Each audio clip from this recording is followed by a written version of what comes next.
Okay, we are live. We're just going to let this stream settle in, let it breathe, hashtag, right? Welcome in, everybody, to the Huddle Up Podcast, presented, as always, by Mile High Huddle, powered by Overtime Media. I'm your host, Chad Jensen. With me, as always, my partner in crime. You know him, you love him. He is Zack Kelberman. Zack, literally, as we're firing up, just getting ready to hit the go live button, news breaks. Who reported? Now I'm not sure who. I think it was Schefter.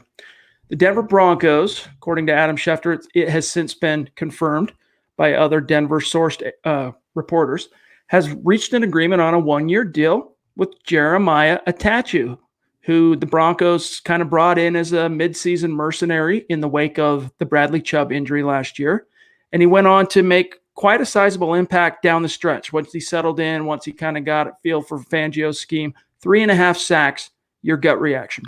It's a good move, and it's something that we've been clamoring for, Chad, the last couple podcasts. I mean, we've been asked, should the Broncos bring in Clay Matthews or Jadeveon Clowney or another edge rusher, or Everson Griffin? They don't need those guys when they have Vaughn and Chubb, and now you're adding to a Jarrell Casey who can push from the middle. And on the outside, you have two young guys already. You have Justin Hollins, you have Malik Reed, but Attachu, for being a veteran presence, a guy who can give a couple reps every game, can spell the edge rushers. I like this move, Chad. There's no downside to it. It's not going to break the bank for the Broncos, and it gives them some insurance just in case Vaughn gets hurt, Chubb suffers some sort of setback or another injury. There's no downside to it. I like this a lot. Yeah, I mean, this is a talented dude that works very hard. He's got an excellent work ethic from everything I've been told about Jerry Attachu. And again, you can't put a premium on getting an experienced edge rusher who now knows the scheme, can come in, and you figure now that he knows the scheme. I mean, last year, again, once he kind of assimilated all the newness of being in Denver, and Fangio's scheme is complex, even for front seven guys. It takes time to get up to speed. And then he produced 3.5 sacks. I don't think it's outside, Zach, the realm of the possible, projecting forward into 2020, that he could be a 5 to 6 sacks guy for this team in relief of Von Miller and Bradley Chubb. And let's remember, Chubb is recovering from that ACL tear, which is the second of his playing career. There's no reason to expect that he's going to have any kind of setback or anything like that. But in the event that he does, you have now a viable insurance policy. And that's to say nothing of Malik Reed and Justin Hollins and anyone else they might end up drafting in April. You can never have too many edge rushers, Chad, in the NFL on any given team, any given Sunday. Excuse me. And the Broncos have two of the best in the business, but they're going to have a lot more sacks this year. I think just in the year two of Fangio's scheme, players are more comfortable. Adding Jarrell Casey, adding what I think is going to be an upgraded secondary overall with Callahan and Boye, the Broncos are going to pile up the sacks. And I think, just as you said, Attachu will be a benefactor of that. I would not be surprised to see him flirt with 7 or 8 sacks this year, even in a reserve backup role behind Chubb and Vaughn. It's good news. It's filling another hole. Maybe not necessarily as gaping a hole as maybe one more cornerback or maybe defensive line or one more defensive end. That's still nagging at me. You know, I published an article today, 3 moves the Broncos could make still in free agency, and defensive line, cornerback, or 2 of the 3. Go check it out at milehighhuddle.com. We not a ton of news happening today, other than, of course, just now you had Jerry Attachu signing. We'll continue to talk about that, implications thereof, and we'll take your questions. We also wanted to talk about the implications of what Melvin Gordon had to say today on Colin Cowherd's show, that he has heard from Phillip Lindsay. Phillip Lindsay reached out to him, being the man that Phillip Lindsay is. He reached out to his new teammate, and no hard feelings there.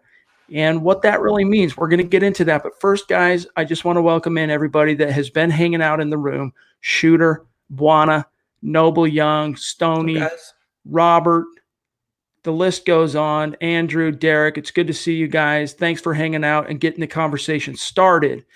And Zach and I today, toward the end especially, things start popping, and, we might be delayed by a small window of time. We try not to be, but every once in a blue moon, that's going to happen. Guys, make sure you are following the show. A couple of quick matters of business before we get back into the meat of today's show. Follow the show on Twitter at Huddle Up Pod, simply the best way to keep your finger on the pulse of what's happening with this show in real time. And while you're at it, while you're on Twitter, head on over and follow also the mother account at Mile High Huddle. And guys, just another friendly reminder when you get some time, head on over and check out the merch store at huddleuppod.com. You can get a hat like the one you see Zach and myself wearing. There's a Mile High Huddle kind of dad hat, same color blue, but not the snapback flat bill. It's more of like a form-fitting ball cap looking type deal that's available. You guys can get a hoodie. You can get shirts. Zach got a tank top up. So lots of different things, whether you're male, whether you're female, there's something for everybody. It's just another organic way to support the show. And then one last thing, Zach, while I'm thinking about it, that I want to run by, I've received an outpouring of responses from our great listeners in Broncos country based on what I talked about yesterday on the website at milehighhuddle.com, the community component. We've had requests to get a chat room going and different things. And I've received, honestly, a massive outpouring of people wondering, well, how do we do it? I just want to very quickly just take 15 seconds and just show you guys something really quick. I'm going to do a really quick share screen here. Let me grab it. And I just want to show you guys quickly. When you go to milehighhuddle.com, as you can see here, you got your news banner at the top. You've got different rooms that you can post in and different stories. If it's a draft story, it's going in draft. If it's a film breakdown, news, top stories, etc. As you scroll down, you'll see right here, featured and community. If you click on community, as long as you're logged in, and again, it's free to be a member at milehighhuddle.com. As long as you're logged in, you can create posts, create conversations, and it will generate all kinds of engagement and just keep the community going. When we're not live and podcasting, the conversation can continue at milehighhuddle.com. And so long as you're logged in, it's easy to do. And I just wanted to make sure people understood how to do that. It's super easy. We've got guys like Buana. I mean, you can see here, Bronco Willie. A lot of people, I believe Broncos. That's Justin, Bear, B&B. A lot of people migrating over there. And it's also really good for the website. The more time you spend on the site, the better it is for Mile High Huddle. So take a look at that when you get some time. No big deal. But if you're one of those who wants to keep that conversation going, it's a simple no-brainer. All right, Zach. So getting back, well, really quick, before we lose this comment stream, before it gets out of control, I saw a couple of super chats stacking up, and we don't want to neglect our superstars here today. Bear with us one sec here, guys. I know Steve had a specific request. We'll get to your specific request. Also, so did Jeff Cohen. We'll get to that one second here. Where'd it go? Come on, don't do this to us. Oh, wait. Did I already pass it? Bear with me one sec here, guys. Steve jumping in. $5 donation. Appreciate you, Steve. That means the world to us, buddy. He says Broncos reached agreement on the 1-year deal with Jeremiah Atachu per Adam Schefter. That broke right as we were jumping on, and we'll continue to talk about that. I feel like I'm missing one here. Hold on one second. Bizarre. Where'd it go? All right, Zach, grab this phenomenal outpouring of support from Drew real quick, and I'm going to check something on YouTube. Drew, that's phenomenal, dude. Thank you so much. $50. Thank you so much, Drew. We definitely appreciate that. It's completely humbling. He said, I got to talk about Gordon. He's good, but I don't like paying him $16 million. He's played one full season in 5 years. Lindsay is dirt cheap right now, and he has as many 1,000-yard seasons as Gordon in 3 less years. Drew, you're really echoing everything or most things I touched on in yesterday's show. I got a lot of flack for it. You and I are in the minority, I think, with that opinion, where Phillip Lindsay was the preferred option over Melvin Gordon. They had a good running back already, and you're giving whether it's a 1A or 1B option, you're giving him $16 million, almost all of which is guaranteed when you have a Pro Bowler, a homegrown guy on the roster. I'm not going to get too deep into it today about Melvin Gordon. We have more to talk about, but I definitely agree with what you're saying there. We just have to hope they work in harmony. I do like, though, as Chad alluded to at the beginning of the show tonight, that Phillip Lindsay has taken it in stride. He is such a man, the way he's reaching out. He's such a consummate professional, and if they can work together, they have an opportunity to be a really successful duo. I just have my reservations. I have my doubts as to whether the Broncos should have used that money to put it toward other areas. I got to vault this. Unfortunately, it's not going to let me go back. It irritates me that it does that. I sent a ticket into the stream service we use about that. Hopefully that'll be solved in the near future. Drew, that's a good point. And hopefully you were on yesterday's show where Zach and I talked a lot about it. I don't want to bog down the podcast again, rehashing it. No offense, Drew, and that's not to dismiss what you're saying here at all. We like the player, we don't love the contract. That's the best way to sum it up. Is it's just a simple, it's a weighing of player versus value. Hopefully he comes through big time for this team, and he and Phillip Lindsay can indeed end up being that 1-2 punch that the team is talking about, a Pro Bowl 1-2 punch. Oh my goodness, guys, things are stacking up, going crazy. All right, let me see if I can. This thing's being slow today. Bear with me one sec. I'm going to grab Edward real quick. This is pretty funny, though. I'm sorry, Chad. Go ahead. No, I was just highlighting it's not fun unless they give me grief about it. And yeah, anyone who watched yesterday's show, I got a lot of pushback from Melvin Gordon, but I understand that it's an unpopular opinion, but we have to just wait and see how it works out, as Drew alluded to. Go ahead, Chad. So, Steve, the comment stream was hopping. I couldn't show the individual card. It passed it up. It wouldn't let me go back up. I saw it stacked at the top. But anyway, that's phenomenal, Steve. We appreciate you so much, dude. You've been such an ardent and outgoing supporter of this channel and of this podcast. You're active on social media with us. You're sending us links, making sure we're plugged in, seeing different stories popping. And I just want you to know we really appreciate you. And not just because of this donation. I mean, generally speaking, dude, you mean a lot to us, and you're a big part of this community. And it's just it's good to have you on. I'm glad you're on today's show, man. It's good to see you. All right. One thing that also we need to bring up that was on Steve's mind here, gosh, man, they're stacking up. We can't miss these, is the fact that Phillip Lindsay did reach out to Melvin Gordon. And Zach, in so doing, we've talked about one of the biggest things that irritated me about the Melvin Gordon deal, without rehashing a bunch of stuff, is just the implications on Phillip Lindsay. And if you're Phillip Lindsay, you still don't have that new deal. There's got to be a part of you that is upset, that is hurt, insulted. Some people have used the word disrespected. I'm not necessarily saying that. However, it takes a bigger person. Not that Melvin Gordon did anything to him. Melvin Gordon's just doing his thing, right? He's getting he's taking the opportunities as they come. If anything, it's from the front office that Phillip Lindsay's going to have any kind of a beef. And he's showing that by being a man, reaching out to his new teammate and welcoming him to the Denver Broncos, as we learned today on the Colin Cowherd show. And again, shout out to Steve Baumgartner for pointing me in that direction. Well, look at the parallel here. Last year, Joe Flacco came out and admittedly said he was not going to be a mentor to Drew Lock. He wanted nothing to do with him. He actively ignored him on the sidelines. He wouldn't high-five him. So now you have Phillip Lindsay, who has much less skin in the game than Joe Flacco. He's making that call. He's taking the initiative unprompted upon himself to make the first move there.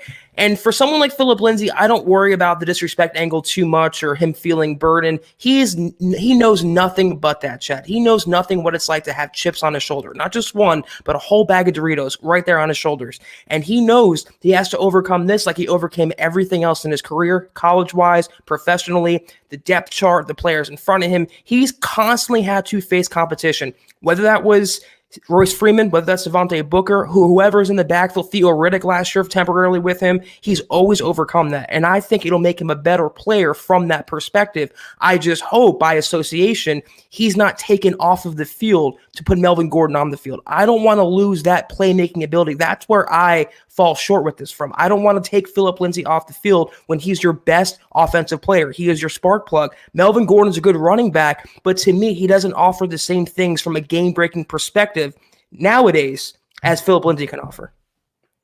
This was something I wrote when the Melvin Gordon signing was made on Friday, is that Phillip Lindsay, man, he's had the kitchen sink thrown at him. He's had the whole house thrown at him in terms of obstacles.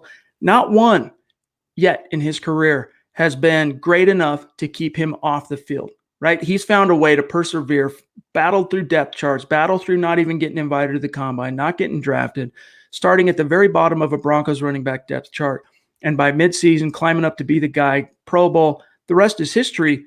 I don't see this as being one that's going to stop him either. And I think the two of them are going to end up forging a friendship. And you know what? As long as Lindsay's getting those 15 to 20 touches every game alongside Melvin Gordon with a young quarterback, hopefully you can balance the attack that way, and that would spell good things for everybody. I think Phillip Lindsay, as you said, he brings that game-breaking ability to the table every time he touches the ball.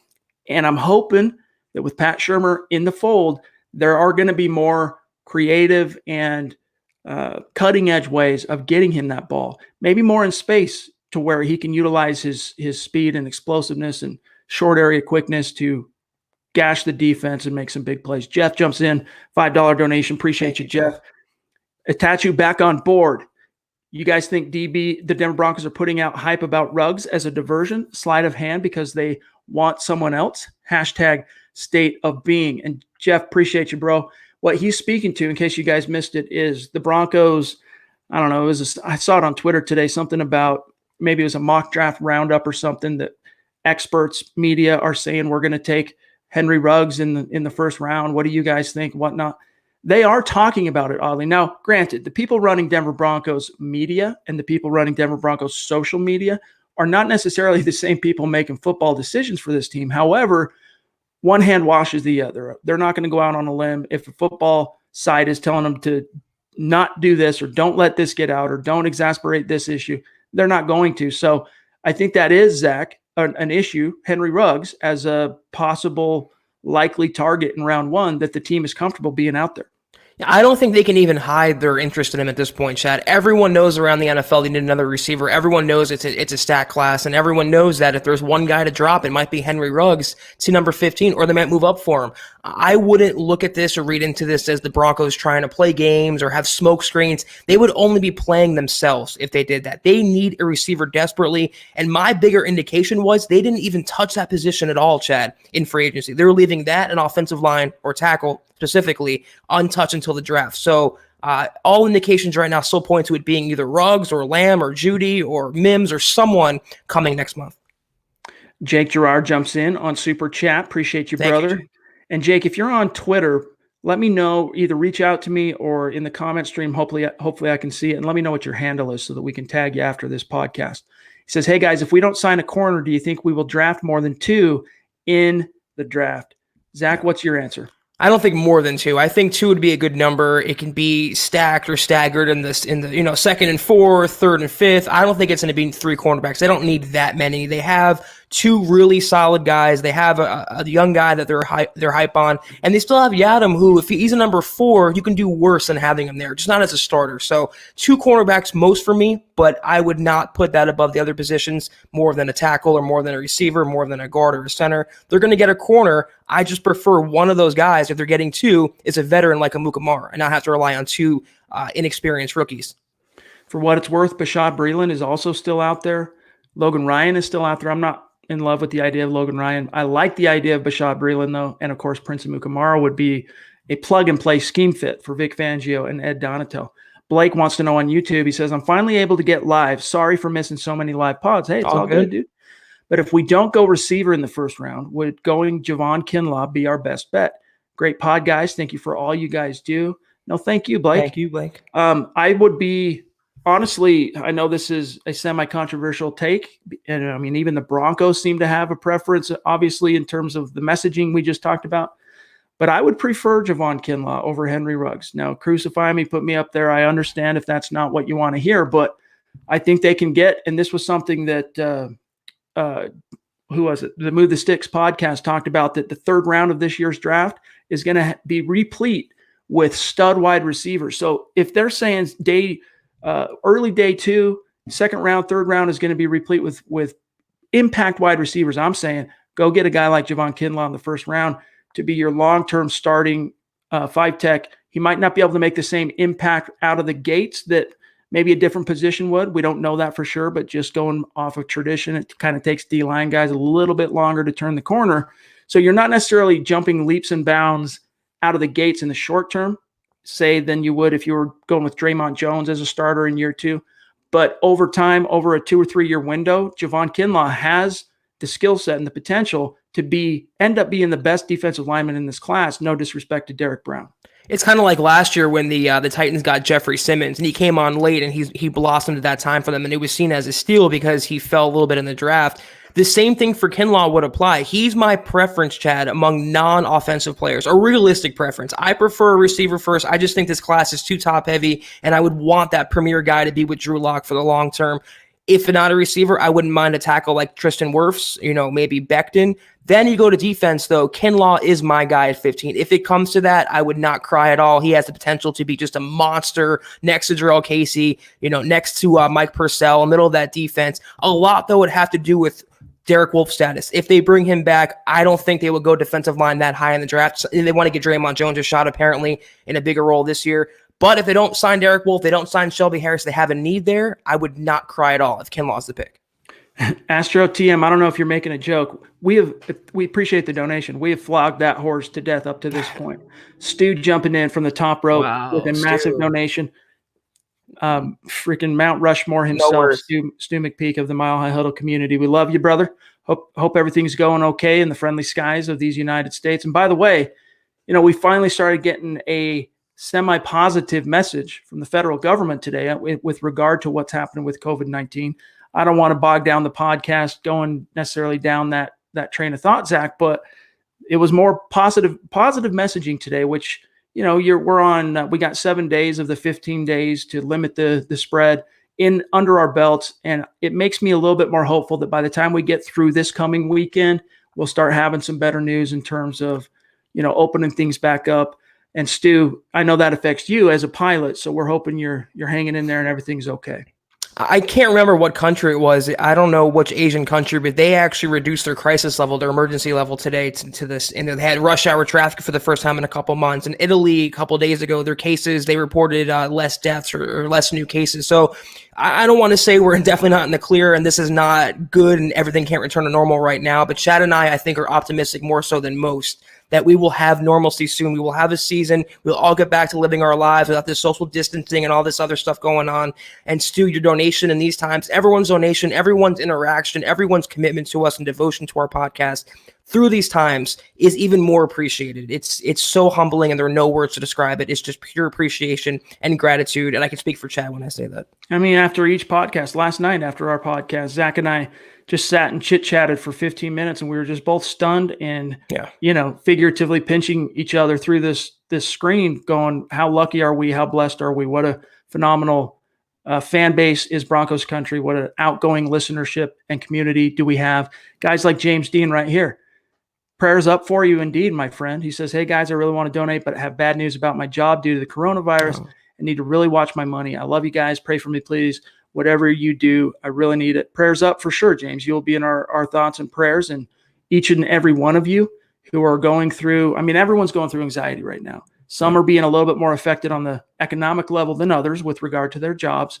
And economics are a real concern. Economics can be life and death for human beings. So it's something that I take as seriously as the medical threat, to be honest with you. And it's controversial sometimes. I get in a little bit of trouble on social media, but I take it just as seriously because, I've already talked to people who've lost, a third of their net worth just in the last 7-8 days because of what's happening. And it can, it could even get worse. And I don't want to bog down the pod and get negative. What's important today is coming from the White House was a message of positivity and a message, Zach, that, this isn't going to be months. It's going to be within weeks. We're going to have some really good news. Yeah, James, I'm so sorry to learn that. Anyone who's affected by this pandemic, my heartfelt, thoughts and prayers are out to you. I'm sending you all good vibes. And Chad and I guess we're fortunate that we work remotely already from home. But for anyone who's affected by this, anyone who has to alter their lives significantly, especially professionally with families and bills, it's just an awful situation all around. But maybe take comfort in knowing that, like Chad said, it's not going to be the long term. It's not going to be the permanent. We're going back to our normal relatively soon. So keep your head up and hang in there. David jumps in. Appreciate you, David. Thank you, David. $5 donation. He says, if Drew Lock does do well in 2020, does not do well in 2020, do you think it's possible we draft Trevor Lawrence in 2021? I honestly don't, unless it's like catastrophic bad. Like if Drew Lock comes out and just completely steps on his you-know-what and is just a categorical wreck, which it's not going to happen. Unless it were at that level of fail, I don't see the Broncos going back to the well anytime within the next 3 years. He's going to get his rookie contract to prove that, I'm the guy and I'm going to get a second contract and you can trust me. I'm really not worried about that with regard to Drew Lock. Trevor Lawrence, if he ends up anywhere in 2021, it's probably going to be freaking New England, dude. Yeah, exactly. And unless either a bad, just cataclysmic performance or an Alex Smith type career-threatening injury from Drew Lock, which, knock on wood, we don't want that to happen. But there's only two scenarios I see the Broncos going back to that well. They finally have a young guy, and franchise quarterbacks take at least 3 years to see what you have in them, to develop, and going into year 3 should be his peak. So give him this year, give him next year, and then we'll reevaluate after 2021. And that's the approach the Broncos are taking. So they're confident they found their guy. I mean, even the outside world is confident that Drew Lock is the truth. Gio jumps in. Our friend George, $10 donation, super chat, superstar. Appreciate you, George. He says, I don't want to see Wolf go to the Patriots or any other team. We need him on our Broncos. And that brings up one of the other news pieces from today. I can't remember now off the top of my head who it was. Somewhere back east reported that the Patriots have an interest in Derek Wolfe, have talked to him. There's been no deal up to this point, Zach, but I know every Broncos fan that read that report at milehighhuddle.com was just cursing under their breath. Because Wolf is like that prototypical Bill Belichick guy. I'm not talking about just his skin color either. He's just a hard worker. He gets after the quarterback. He's all about the team and all about winning. So he'd be a really good fit in New England. But I have to feel if they wanted him by now, Chad, they saved a lot of money by not, re-signing Tom Brady. So if they wanted him, they probably would have signed him. Every day he's on the open market is good news for the Broncos. But now it's time. It's the second wave of free agency. Take that proactive approach. Go get him back on a 1-2 year deal. Throw him some incentives, throw him some guaranteed money, and let him come back to Denver where he thrives. Let him just maybe wind down his career, pass the torch to Draymond Jones. It is the best landing spot still is Denver for Derek Wolfe. And I want that deal to materialize to at least to take away one more need going into the draft next month. Yeah. And I still think he's got a lot left in the tank. And again, next to Justin Simmons, Derek Wolfe took to the Vic Fangio scheme better than anybody else. I mean, he was leading this team in sacks when he went down with that elbow in week 13. And even though Von Miller ended up, as usual, leading the team in sacks, by the time it was all said and done, he only posted 1 sack more than Derek Wolfe. And he appeared in, 12 games that Wolfe appeared in. Von appeared in 15. So he appeared in 3 more games than Wolfe and only got 1 more sack. Wolfe has value. I know you got to worry about his health a little bit. You got to worry about his durability, but you build that into the contract, even if that means short-term, 1 year, let him re-examine a year from now, hit the market again. I think it could be advantageous for both sides. TG jumps in. Super chat, superstar. Appreciate you, brother. Thank you. $20 donation. Hello to you, my friend. It's good to see you. Edward jumps in as well. $20 donation. Appreciate you, Ed. Sorry to keep you waiting, my brother. He says, with the Broncos done in free agency, what do you think the Broncos do in the draft? In order from the first draft pick to the last, what positions do you get first? Well, first of all, I know there was that report, Ed, that the Broncos were hitting pause from Mike Kliss, but just the news, for example, today that they re-signed Jerry Atachu. I mean, there will be other moves to be made, and I think the bulk of them are going to happen this week and next week. But that being said, what do you think the Broncos do in the draft? I think wide receiver is the name of the game. Wide receiver, defensive line, offensive line, cornerback, maybe an off-ball linebacker. They just don't seem that panicked about linebackers, Zach. And they don't. And I just think Fangio, like we always talk about, Chad, he loves making chicken salad out of other chicken parts. And he did that last year with A.J. Johnson. And as much as I don't like Todd Davis, you can get by with him. You can scheme around him. So off-ball linebacker isn't a pressing need. Like you said, though, wide receiver as a starter and for depth, offensive line as a starter and for depth, those are the 2 most important positions. And no coincidence, Chad, they both revolve around Drew Lock. Again, it's the number 1 goal of Denver this offseason is to do what it takes to put as much weaponry and security around Drew Lock. Our friend Dale jumps in from Hawaii with a massive donation. Dale. We appreciate you, Dale. Thank you so much, Dale. You don't have to do that, brother. He says, I know we all like Isaiah Simmons in the draft, but have you gents heard of Jeremy Chin? This is Outwater's nephew, 6'3", 215 pounds, runs a 4.4, productive, 13 picks, can tackle. Only thing is, small school. This would be a great second-day pick, in my opinion. Again, Dale, your generosity is just amazing. It's so appreciated, man. We love you, bro. Jeremy Chin, for those of you who missed it, he is the nephew of the great Steve Atwater, the Hall of Fame Steve Atwater. Man, it still feels so good to say that. Hall of Famer Steve Atwater. But yeah, he's a dynamic player that has helped himself during this pre-draft process. Last I checked with the Mile High Huddle draft gurus like Eric and Nick, is that he's probably cruising for best case scenario, late second round, likely end up being a 3rd round pick. And the Broncos up to this point, Zach, they don't have that 3rd safety lockdown. They lost Will Parks. Trey Marshall showed some encouraging signs in those 2 games that Kareem Jackson was suspended to end the season. But I don't think you want to you don't want to rest on your laurels with regard to that big nickel number 3 safety. So if a guy like Chin is there in the 3rd round, I'm okay with that for the Broncos. I think that'd be a great fit and it'd be a phenomenal story for us to cover as media as well. Yeah, he's a really, really talented player all around, just a great athlete. He's going to be a good NFL player. 2nd round, a little too rich for my blood considering the Broncos' other needs, offensive line and wide receiver, the needs that we touched on already. They already have 2 really, really top flight safeties, so to use a 2nd round pick at that position for a 3rd guy wouldn't be the best allocation of assets. The 3rd round I can get on board with, but I think that 3rd safety will come in the middle rounds, the 4th, 5th, or 6th rounds. It is not an overly big need. I think with Vic Fangio, he can turn those 3rd safeties like he did with Justin Simmons. He can turn safeties into better players. So investing a high round pick on a guy as good as he might be, I can't get on board with him being in the 2nd round pick. Other bigger fish to fry. You guys know our friend Ron W., Super Chat Superstar, jumped in, and the comment stream has been so hot and heavy that it passed the card. So I'm doing this to vault Ron's question and donation. Thank you, Ron. We love you, brother. He says, I saw an article about the Patriots' interest in Wolf. Thoughts? I don't think this would happen considering the COVID limitations, and Belichick seems to be rebuilding the defense. First off, as much as thank you, Ron, dude. Seriously, that means the world to us. You know that. There is, unfortunately, and this could end up being fortunately for Denver, but it's unfortunate for Derek Wolfe, this whole COVID-19 thing, because any interested team outside of Denver that wants to take a look at Derek Wolfe, get an up-close look, ended last year on injured reserve. He's got the elbow. He's had neck issues. He's had a few different things that team doctors are going to want to get an up-close look at in a physical. He can't travel, and that has significantly limited his opportunity and any player who hit free agency coming off an injury, a serious injury last year. So hopefully that can play to the Broncos' benefit, and I think the longer, Zach, this stretches, the more it does. I would hate to see Derek Wolfe sign in New England. And honestly, as an Elway guy, I would be surprised if Derek Wolfe took that offer to go to New England, if there is an offer, if one does come his way, unless it was the only offer. Unless it was the only offer, then I don't think Derek Wolfe wants to take any kind of job and go play in New England, to be honest with you.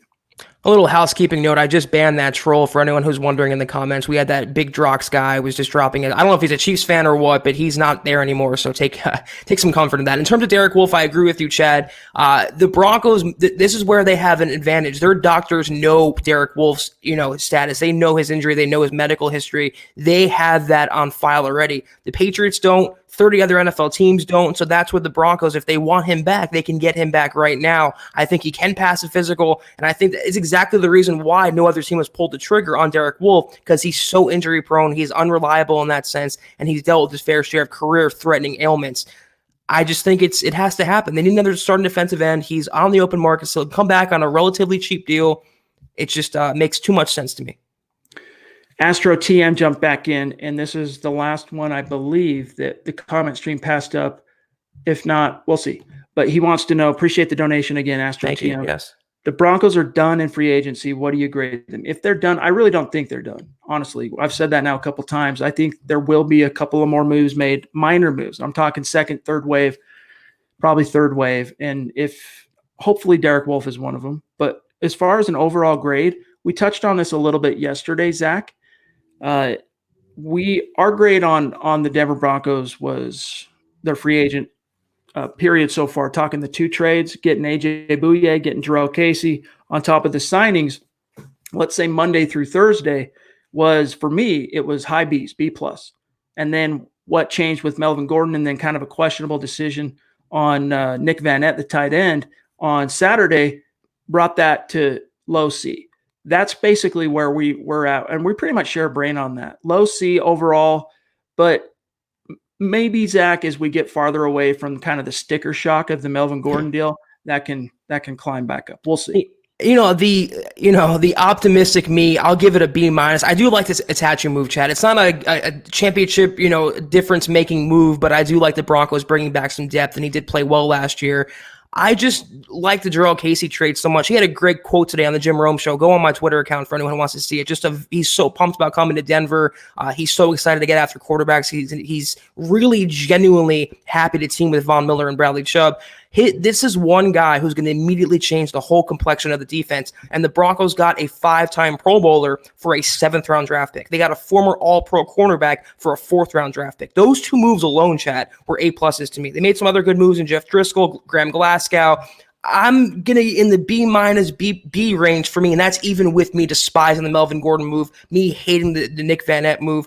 Elway really did more bad than good this free agent period, and the trade for Jarrell Casey, that is one of my favorite pickups they've made in quite a while. Glenn jumps in on Super Chat. We appreciate you, Glenn. $5 donation. The last one in the stream that it won't let us go back up to for now. He says, at what point do the Broncos and Wolf just make it happen? He has to be at a good price right now. Hashtag state of being in New Hampshire, baby. Rocking it, repping it in New Hampshire. Appreciate you, Glenn. It's good to have you in this conversation. Yeah, I mean, I don't know if it's Wolf kind of being a stickler on his price or if it's the Broncos really aren't that interested in bringing him back. I would find that hard to believe, though, Zach, because Derek Wolf, homegrown guy, contributed to Super Bowl 50. Yes, the injuries, but he has been an Elway guy through and through and a dutiful soldier. So I still remain optimistic that something can get done with Derek Wolf. And even if the team has plans on vaulting Draymond Jones into a starting role opposite of Jarrell Casey this year, that's fine. Having a guy like Derek Wolf as your insurance policy, I mean, that would be phenomenal. Here's my guess. The Broncos made him a low ball offer, a 1-year deal, low guaranteed money. This is all just me spitballing. That's what they gave him. And then he said, listen, I think I can get more on the open market. He pretty much admitted this, Chad, that he didn't like the Broncos offer and he wanted to see what else is out there for him. What he's seeing is that the Broncos offer is more toward the general feel of the rest of the NFL. They don't think he's worthy of a multi-year investment. They don't think he's worthy of high guaranteed money.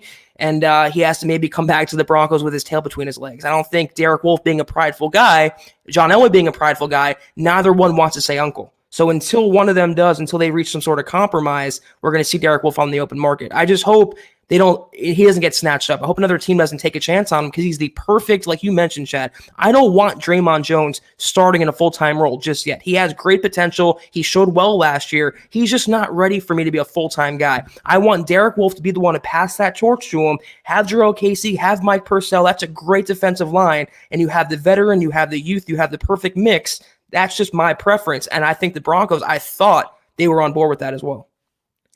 Mr. Ranch jumps in, $5 donation. Appreciate you, my friend. He says, the Melvin Gordon signing was a performance and durability move to help Phillip Lindsay. What other running back would you pick to complement Phillip? Well, I've talked about, Zach, in terms of free agency. I want to grab this question from Dale, too. I talked about in free agency, I like the idea of bringing in DeAndre Washington as a third down pass catching guy.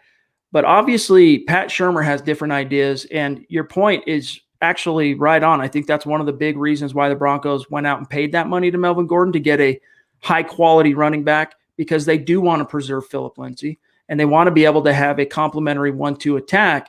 It will, in theory, if you have a dynamic running back that you could argue is as good or approaches being as good as Phillip Lindsay, that does take pressure off of him. It's friendly, competitive, competitive spirit only can make things even better in that running back room. But I think as long as Lindsay still gets his 15 touches, there will be room for Melvin Gordon to get his 15 touches, and everything will be all right, Zach.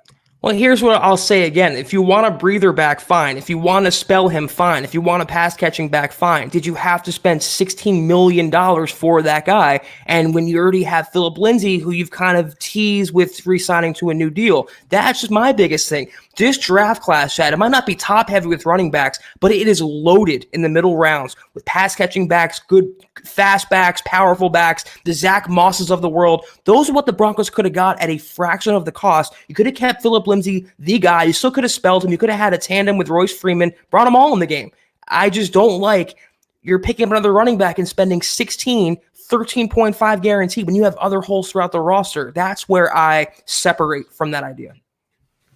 Dale jumps in and says, he's clarifying from the other day, says, I mentioned about Elway bringing in an impact players that start right away. I meant in the draft. What prospect at 15 says to you, starts day one, impact player? That's a great question. Yeah. Henry Ruggs would be one of those guys, okay? Javon Kinlaw, I don't think would be a day one impact guy. Derek Brown could be a day one impact guy. Jeff Gladney, TCU. Jeffrey Okudah could be day one. Isaiah Simmons. Now, Okudah and Simmons are two guys, and even Brown probably, that are going to be outside of Denver's reach. But there are a few guys. There's quite a few guys. Jerry Jeudy, CeeDee Lamb. That those top three wideouts, any one of them would be a day one starter opposite of Cortland Sutton. And there are some defensive guys, some offensive tackles maybe even, but they're not about to bench Juwan James or Garrett Bowles. So, and the Broncos still need a center. It sounds like Graham Glasgow, who the team announced today, finally has signed his deal. He's in the fold officially. It sounds like the team has designs for him to play right guard. And that being the case, you've got that center position that you need to fill.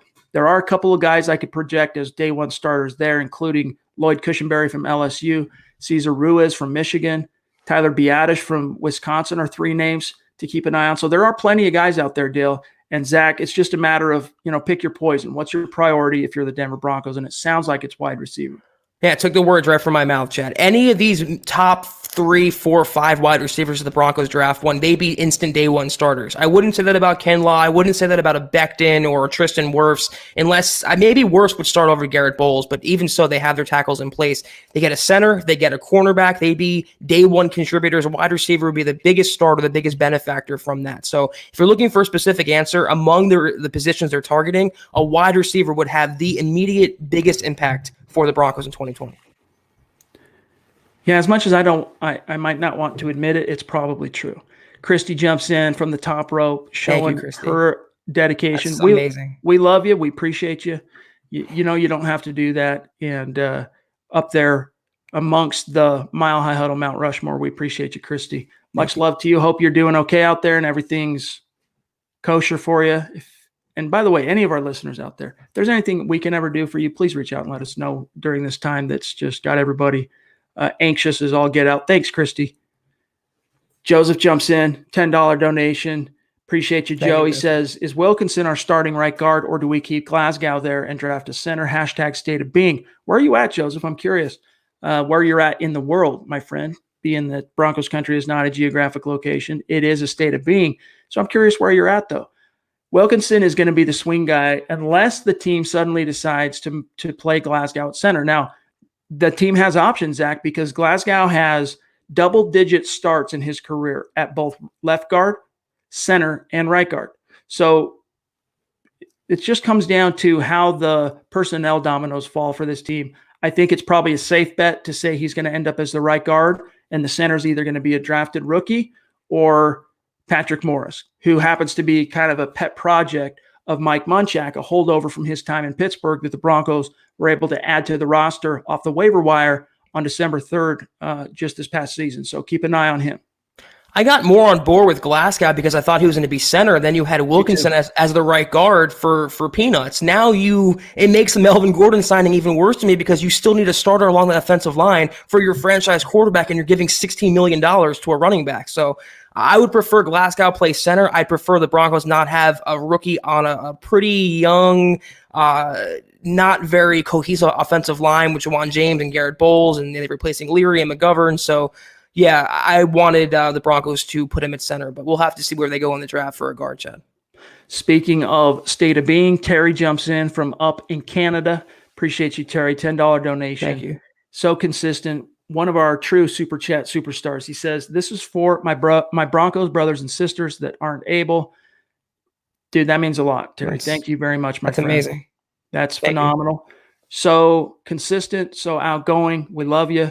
We appreciate you, my brother. Blake wants to know with the $2 donation. Appreciate you, Blake.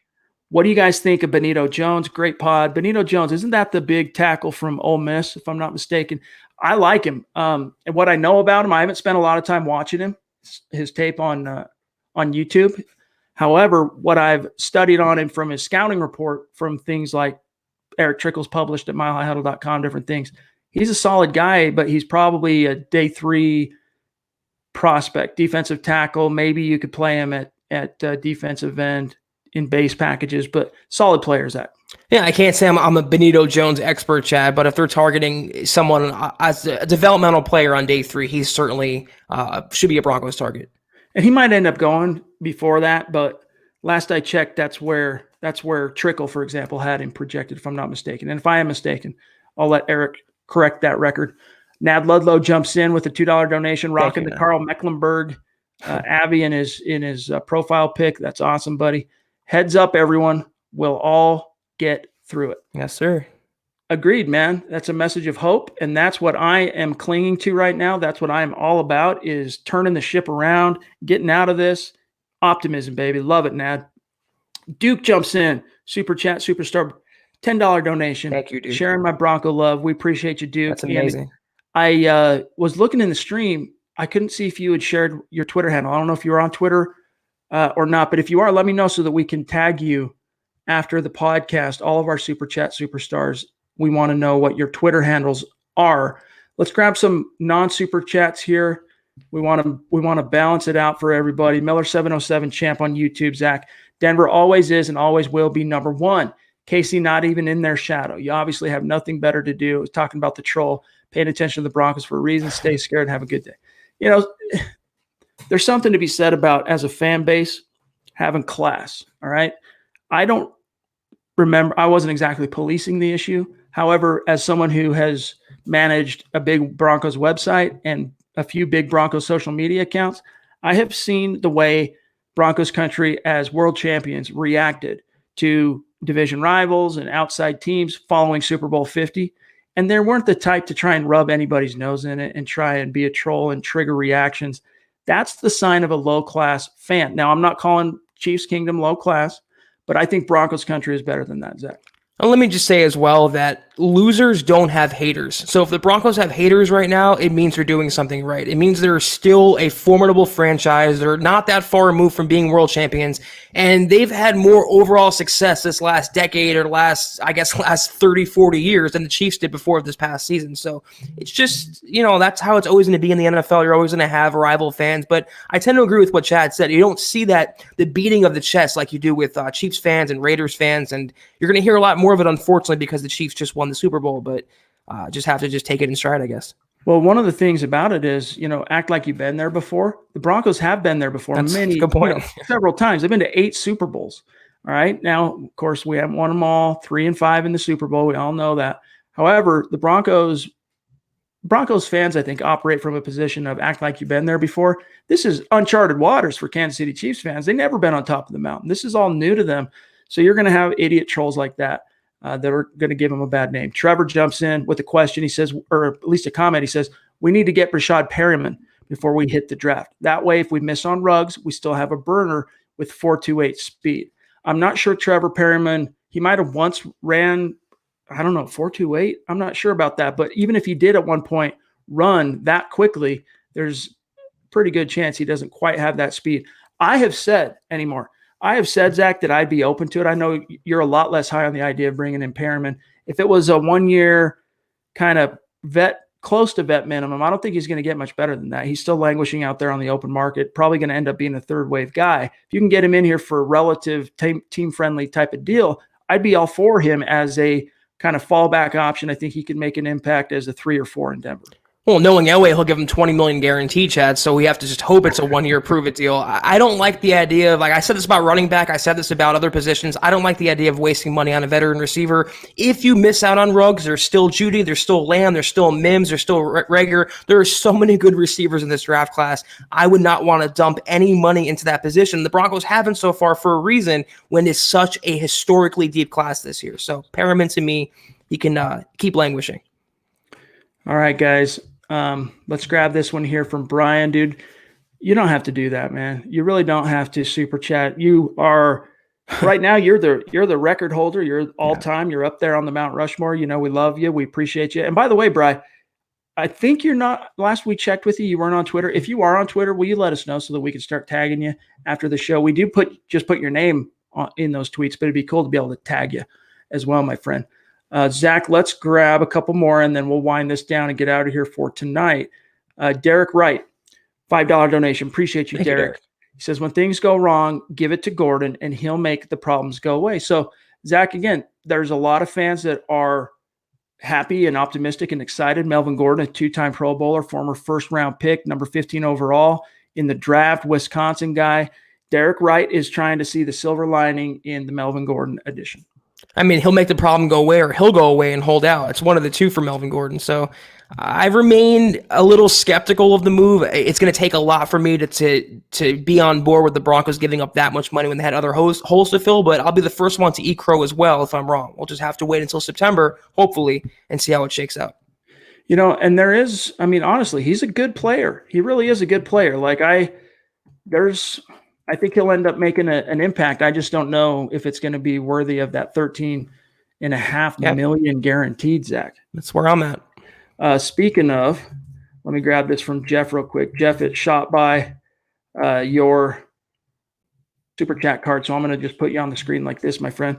He reached out also on social media before the show. And by the way, guys, if there are ever topics you want us to address on a given day, reach out on social media, shoot us an email. We'll always try to oblige you. Jeff reached out earlier wanting to talk about the punter situation. I know it's not the sexiest topic, Zach, but the Denver Broncos do need an upgrade in that department. Thank you for the donation, Jeff. Thank you, Jeff. You've got, what's his name? Sorry, I just had a little buffering period there. Trevor Daniel. Yes, that's the punter the Broncos signed at the tail end of the season, who's a former Houston Texans starting punter from a couple years back that at worst is going to compete with Colby Wadman. I still think, Zach, the Broncos either end up drafting a punter this year or they end up bringing one in from the college free agent ranks, and it could end up being a 2 or 3 headed attack competition. They'll thin that herd pretty quickly down to 2 guys by training camp, but they're going to try and churn that position and improve there. They have to. There's no way Wadman is on the roster come week 1. There's no way the Broncos go into another season with Wadman and Tom McMahon as the coordinator there. They really, really do need another punter, and I would use a 5th or 6th round pick. I know it's not popular. I know people think it's a waste of a draft pick, but the Broncos, it's a weapon to have. They can flip the field. They can pin opponents deep. It's good to have, and the absence of it, when you have a bad punter, you feel it with Wadman now. So absolutely, he cannot be on the roster come week 1. Arguably the mayor of our chat community on YouTube, Buana Beast. Also, Buana is one of those guys that's been keeping the conversation going at milehighhuddle.com, engaging on all the articles, engaging in the community. A lot of love and appreciation for Buana Beast. He says, so I never got to say my feelings for Gordon. I hate it more than the Fant move. This is a guy, Buana, who has been pretty consistent in not liking the Noah Fant draft pick last year. So I guess I have a new thing to complain about. Now that's how Buana feels. Drew jumps back in. You don't have to do that, bro. Thank you, Drew. Double dipping because y'all deserve it. Look at him rocking that hat like a boss, dude. Appreciate you, Drew. You are the man. Discount Audio and Wheels, DA Dub. By the way, if you have a physical location, like if you are if you do audio and wheels somewhere, let us know where you're at. We'll try and get some people to come your way, my brother. He says, Gordon money, blah, could have gone to so many other needs. The only upside, giving Locke more weapons since Elway drafted running backs are bust, stuck at home fellas. 30. I'm not sure the 30. 30 days? Phillip Lindsay. Oh, well, maybe. I don't know. But yeah, that's a fair point. Again, talking about the silver lining. I don't want anyone to mistake what I'm saying. I'm not trashing Melvin Gordon as a player. He's an above average running back, 2-time Pro Bowler, again, former first round pick. I think he upgrades the running back room, and he does, Zach, give Drew Lock more weapons with which to work. Well, this is the argument I heard, Chad, that Broncos fans didn't want Elway drafting another running back because he's been so bad with that, but he was been bad with drafting quarterbacks too, and he picked Drew Lock last year, and everyone seems to love that move for obvious reasons, so it's just not a viable excuse or justification to pay Melvin Gordon that much money. Again, I'll say this for the 100th time and hopefully the final time, it is not Melvin Gordon I have a problem with. It is the money they spent to acquire him. Miller, been a Broncos fan for 24 years now. I live in Santa Rosa, California, next to Oakland. I get a lot of heat for it, but Denver all day, every day. Go Denver. So were you able to get to the Super Bowl? Because that was close to where the Super Bowl is played in Super Bowl 50 in Santa Clara. I know it's, probably 25 to 45-minute drive. I'm not sure exactly, but hopefully you were able to. Joseph jumps in with a $5 donation again. Appreciate you, Joe. North Dakota. Okay, see, again, hashtag state of being, baby. Broncos country stretches across the globe. And we love being the ambassadors for those expatriates in the real sense of the words, people that are expats, all right, that are expelled from the mother country, expelled from Denver itself. We're all out there. We're all in different parts of the world, and we're all breaking down the Broncos and talking about it and sharing that passion. And it is so fun. Alan Alvarado, a new name to the Super Chat. Appreciate you, Alan. Thank you, Alan. We'll keep an eye out for any potential questions. Drop us a question. Let us know. Yeah. Ron Dubb jumps back in. There he is. And by the way, I saw that you're on Twitter. Followed you back, my friend. He says, do you think moving Isaac Yiadom to safety or as an ILB hybrid would be better for him? I don't know about the hybrid, but Ron, we talked a little bit about this, and Zach, of course, you were off on Friday and Saturday, but Eric and I can't remember which night it was, but Eric talked about the Broncos potentially considering moving Isaac Yiadom to safety, which I think would be a significantly better use for his overall skill set, take him off the island and allow him to play more to his physical strengths. It would keep the game in front of him. They keep the action in front of him. He doesn't have to have his back to the football. He doesn't have to worry about reaction time or getting his head around it. All being in front of him. He's a good tackler. He has the size. I mean, that would be a move that I get on board with. And you never know. The Broncos need that third safety that just lost Will Parks. Could be Isaac Yiadom. They could turn him into chicken salad after having chicken you-know-what for the last couple of years. That's a Zach-ism that I still get a crack out of. All right, guys, one or two more, and then we'll get out of here for tonight. Ryan saying this podcast is the only thing keeping me awake at night while I'm working. Thanks, Zach and Chad. You guys have been working super hard trying to keep everybody upbeat. Appreciate you, Ryan. It's good to see it, as always, in the stream, part of the conversation. Love the passion, love the consistency. Angela jumping in from Canada, supporting FYI YouTube issues the last few days, resolved them today. Thank you for the donation, Angela. And that's something, Zach, that we heard from a few. Buana Beast talked about it. A few different members reached out to me. It's talked about it in the stream last night, reached out to us individually that they weren't getting the notification when we went live. They weren't easily finding the live stream chat room to be able to participate in the live chat. And so from what I'm hearing from Angela, heard it from Buana and others today, it miraculously snapped back into action and everything seems to be fine there. And again, thank you, Angela. Yeah, we've had some complaints about sound issues as well. So hopefully our sound's coming through clear. Let us know if it's not, though. We'll try to improve that for our next show. Yeah, anytime you guys notice something like that, let us know. We want to get on top of any kind of sound or visual quality issues ASAP. And normally if there is an issue, we're well aware of it. We pick it out in the podcast because I download these videos after every podcast and upload it as a podcast for those who listen after the fact on Apple, Stitcher, Spotify, iHeart, and all that.